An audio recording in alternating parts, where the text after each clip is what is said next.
महोदय, पूज्य सम्मान्य सभापति महोदय, मंचासीन अतिथिवृंद, मोर पूज्य गुरुजी और गुरुमा वृंद, एठारे उपस्थित थिबा मोर सान और बड़ भाई और भौणी माने ए पवित्र जन्माष्टमी उत्सव में मते किछि कहबाकू सुजोग मिलिथिबारु मो निजकू धन्यवाद मने करुअछि।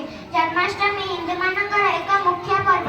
एही पर्व सारा भारत वर्षर आनंद उल्लासर सहित पालन करती। श्रीकृष्ण का जन्मदिन को जन्माष्टमी रूपे पालन करा जाए। श्रीकृष्ण का जन्मदिन प्रतिवर्ष भाद्रव मास कृष्ण पक्ष अष्टमी तिथि रे पड़े। एही दिन मध्यरात्रि रे मथुरा नगरी रे श्रीकृष्णकर जन्म होइतिला। से माता देवकी और वसुदेवकर अष्टम पुत्र थिले। एही दिन मथुरा और वृंदावन रे धूमधाम रे जन्माष्टमी पालन करा जाए।